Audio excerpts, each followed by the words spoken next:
So, who were some of the guys that you served with? Sergeant Gunn.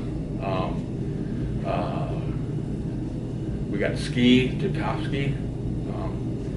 He didn't want to, or you have lifers, and then you have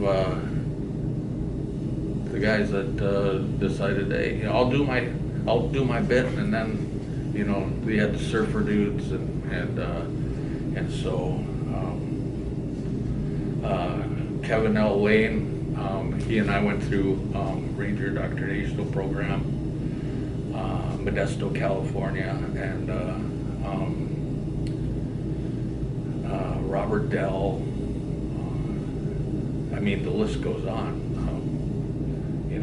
The people that the common names like Brown. There was a guy that went through Ranger training because he wanted to become a missionary. And his name was Larry Brown, and he was going to spread the word of God, and but he thought he needed something like this, and so I wonder what happened to him. So that's kind of crazy, isn't it? Yeah. So I could go on and on and on.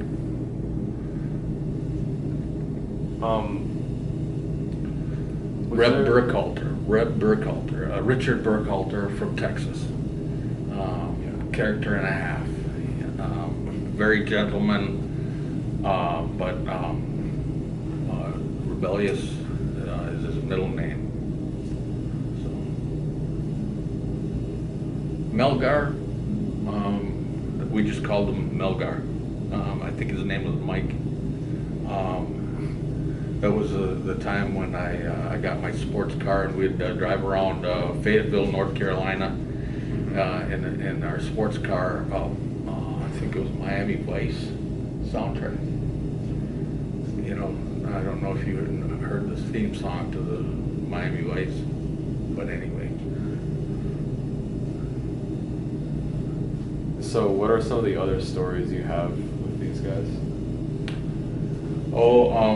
I remember the story of this guy in the Pennsylvania. We were doing the hand grenade range. Yeah.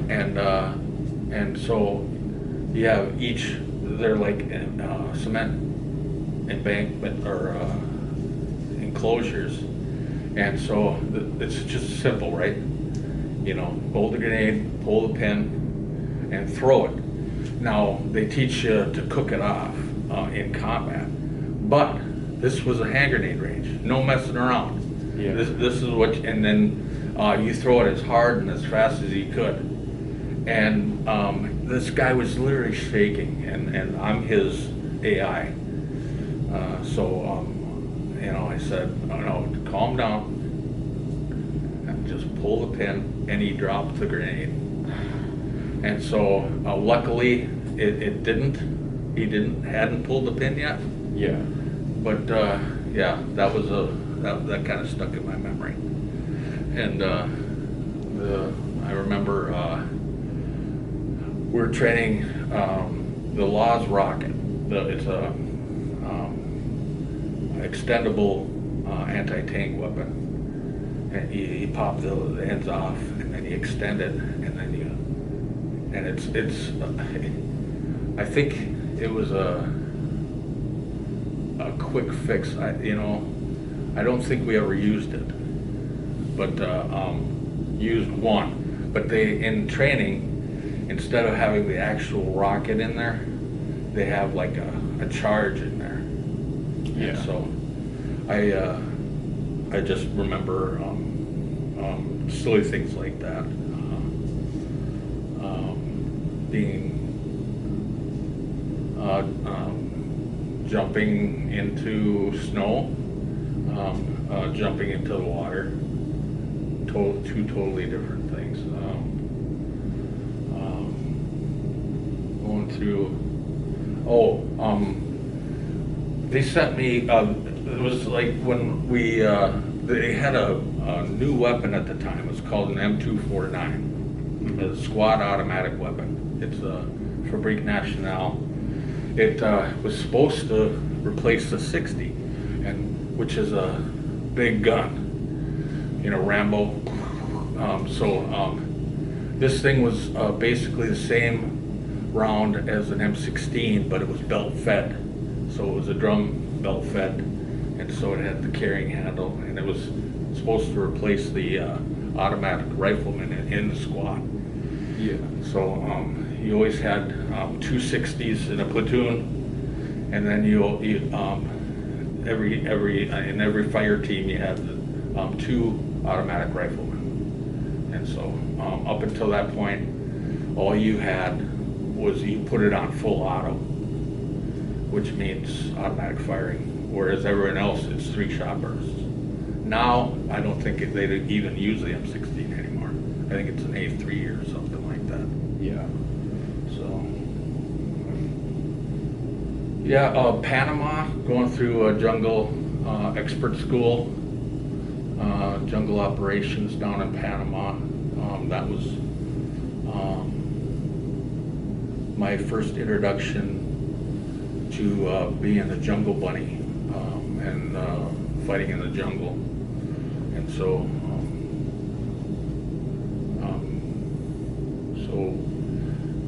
so I've had the desert training, jungle training, amphibious training, you know, all of it is rappelling out of helicopters, rappelling down cliff faces. It's just a hoot, just I guess never a dull moment. Well, I have to say the downtime is the worst. The hurry up and wait, and you know that's part and parcel of being a grunt. So, what would you guys do during downtime? Depends on what ready force state we're. We would a lot of firing ranges, believe it or not, and movies, some kind of escape, volleyball, baseball, football. They have what they call American ball, which is kind of a mix. It's kind of almost like rugby. Yeah. It's just a little bit harder. I remember in basic training going up against the Samoan National Guard, and here I am. Can you picture, I don't know if these guys were, you know what Maori are? Maori, yeah. You know, with the haka. And so those guys come back on you, and I'm just like, you know, I was pretty fit, but they just rolled us over. It was just amazing. But yeah, we had handball courts, racquetball courts, and I joined a parachute club where we actually basically when we rarely had jumps where we were just jumping without equipment. It's called a Hollywood jump. Yeah. And so to actually be able to really steer your chute, you know, like you see in, so those, we call them paracommander chutes. And so, yeah, I just remember liking going out to eat when we could. And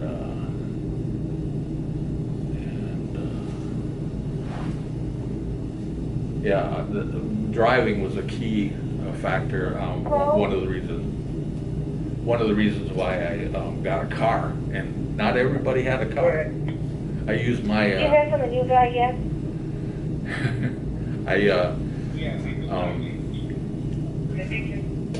You got for enlisting to be in the infantry and the Ranger, I got a pretty sizable bonus, and I spent that on a sports car. So Yeah. when I really got stressed out, they had these roads that went out to the drop zones, and these are big miniature deserts in the middle of nowhere in North Carolina. Yeah. And so they're devoid of trees, although many a time we had some, I think, reserve pilots that didn't know Fort Bragg, and to get sent out over the trees was not uncommon. So, yeah. I remember going to Topsail Beach on one rare occasion when we were like on DRF 9 or something like that. And so Wilmington Beach, you know, you see guys there like on spring break and stuff with short haircuts. That's probably either a Marine or Yeah. yeah.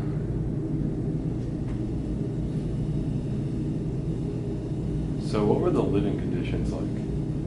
Well, initially, when I went through basic training, like I said, World War II barracks. Yeah. And then when I got to the Ranger Battalion, it was again World War II barracks,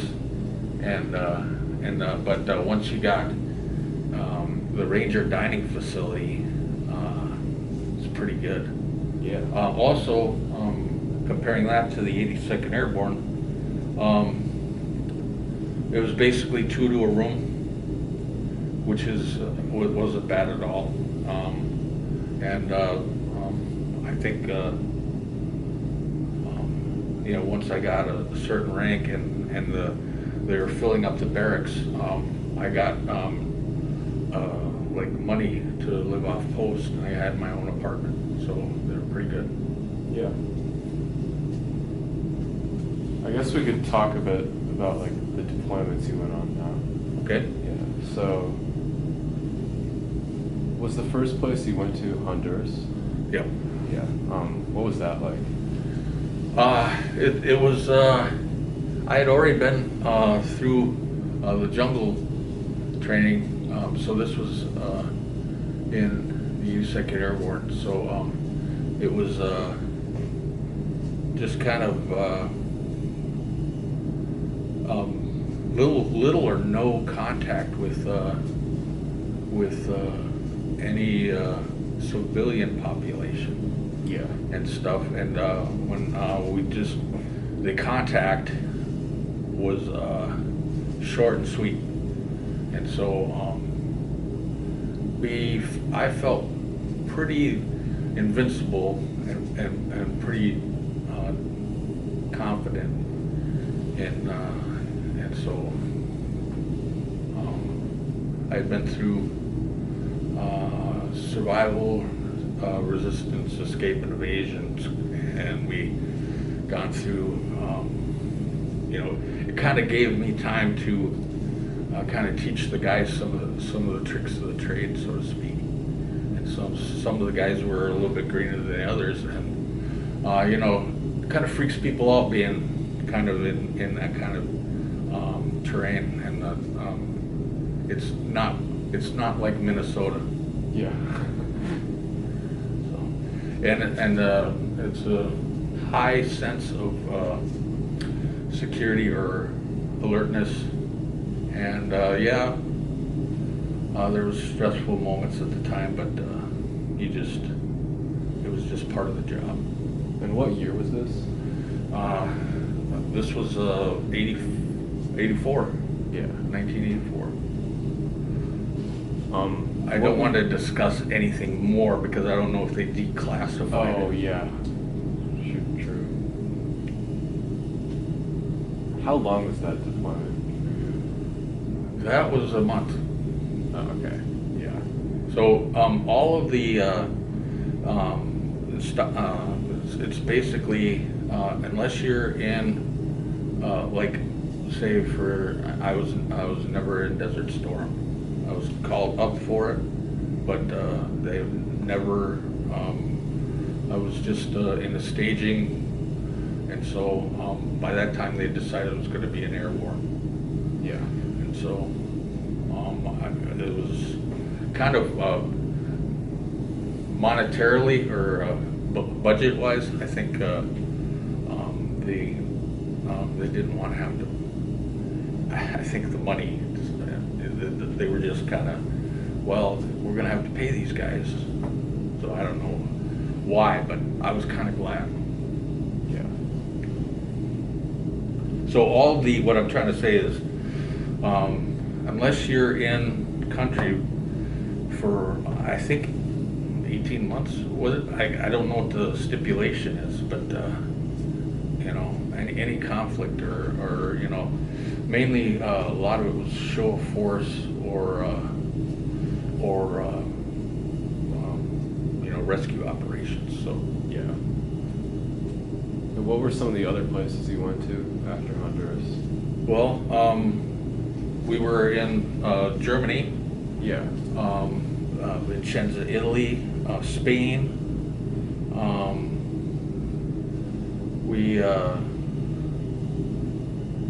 Canada.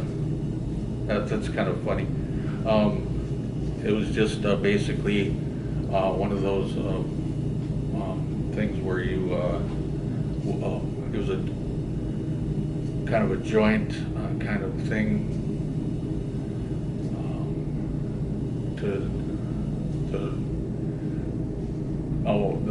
the Hondurans. I don't even think that they call them paracaidistas, and I don't think that they had any prior training. I think the guy in front of me, they had, it was just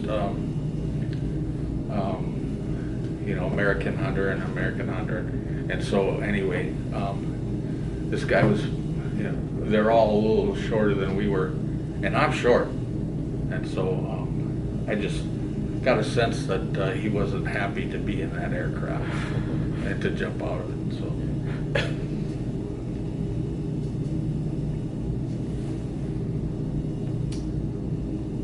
So, what were like your most memorable experiences while you were deployed? Well, they're all so long ago.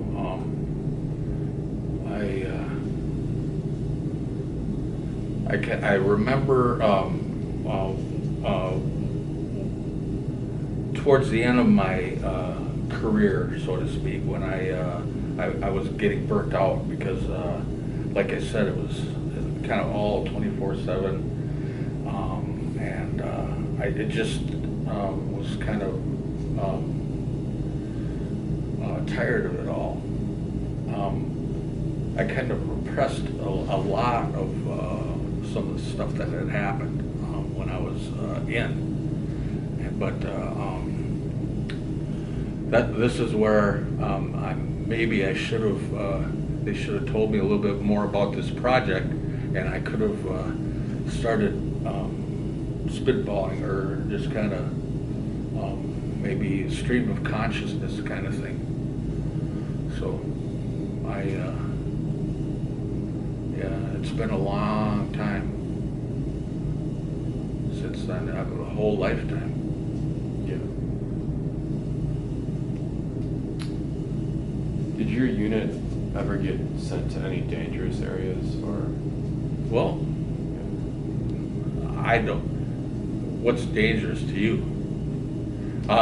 We were never. I don't think. I think we had. You always think you're invincible, so any place I went, we were like top dog. Yeah.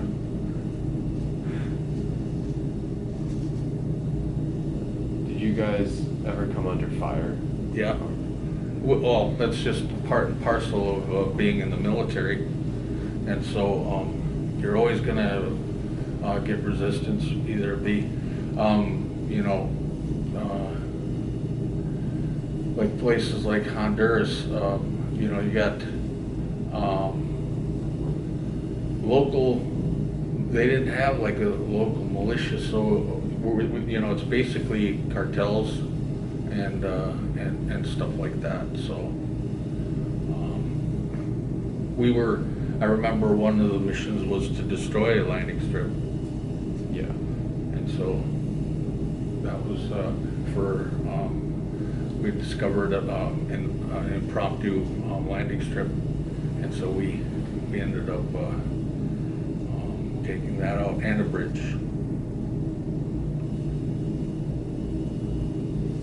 And was it the cartels you were fighting? I don't know for sure. Our briefings were pretty much would. I can't equivocally say that it was the cartels. Yeah. Was Honduras the only place that there was like fighting? No, well, we had. I don't think I'm at liberty to say. Yeah. So we'll just leave that at that. Yeah. I guess like to people like me who've never experienced anything like that, what would you say like combat or even just a small firefight is like? Intensity, controlled chaos to be able to have the discipline and the know-how and the confidence to be able to handle any situation. Boy Scouts say always be prepared, and so I'm thinking of all the people that I served with guys that were in Vietnam. Some of the people that helped me and trained me were in the Vietnam War. Yeah. And so there was a lot of people who had a very bad experience in Vietnam, but I had people like Lee Dawes, who had 7 tours in Vietnam, and he was instrumental. One of the and he was served alongside of me in the 82nd Airborne. He was in 3rd Squad. I was in 1st Squad, and so he was in the police force in Oklahoma, and he decided he was just going to come back in. He had a divorce, and he just thought. So anyway, I'm glad he did. And so when you decide you're going to go into the military, most of the guys really don't know what they're signing up for, and so me too, me included. But once the realization struck, I'm a man of my word, and you have to dig deep and find that intestinal fortitude to and conviction for the freedom of the United States. You know, that's what we're fighting for. So, yeah, it's scary, and anybody that says they weren't afraid are liars. But you feed off of that, and there's the adrenaline, and there's the camaraderie, and the confidence that this guy's watch your back, this guy's watch your back. And so when the shit hits the fan, and by that time we had weeded out all of the people that were kind of like iffy. So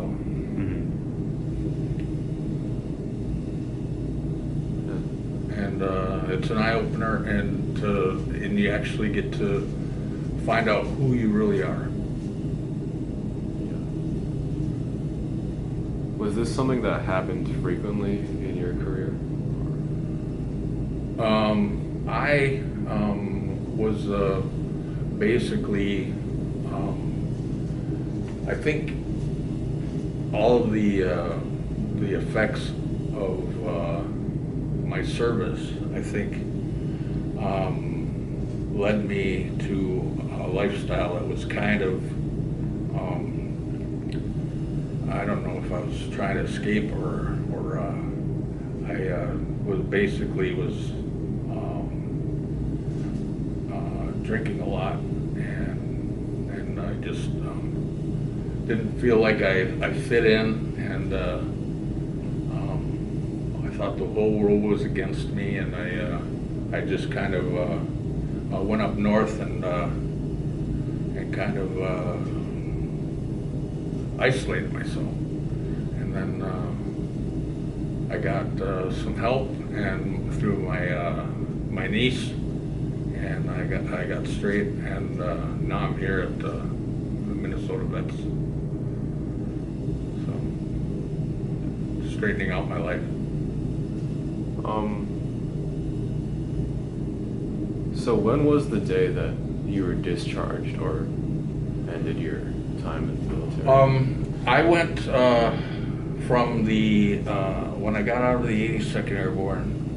I went and I was a reservist down in Cannon Falls. They promised me my own squad and a promotion to E6 and have my own squad. Well, that never happened, and so at that time I spent another 2 years in Cannon Falls, going down and being a non-commissioned officer. You were down there more than once a month.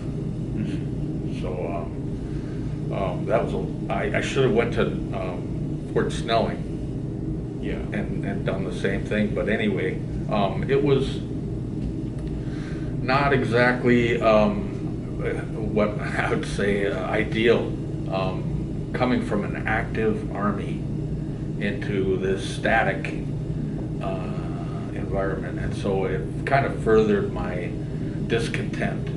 So my last days were drilling down in Cannon Falls, and then every year they went to what was the place in Wisconsin? I'm trying to think of the name of it. They had Ripley, but then they had and why I can't think of the name of the fort. I can't. Oh, Fort McCoy. And so it was like, I hate to say this because you're a Boy Scout, but it was, and I have tremendous respect for you, and I think you're doing a great job. But it was like Boy Scouts. Yeah, like summer camp. Summer camp. And so to have, and nobody cared, and trying to, these guys would, I'd have my pack up and ready to go, and then we're moving out, and these guys are still throwing stuff in their rucksack, and we're like, just, anyway. So just compared to like being a ranger, it was a lot.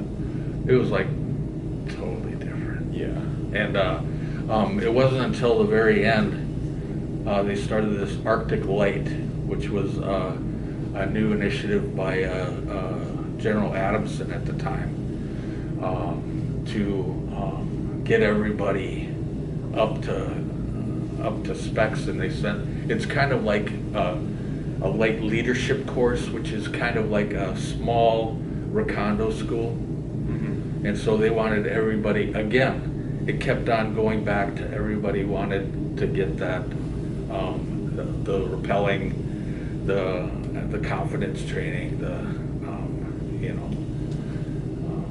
and so I think it's a lot better now. If you talk about the Raging Bulls and the job that they're doing, it's, when you actually send somebody over to a place in conflict, that's when things tighten up and get back to the way they're supposed to be. Peacetime Army was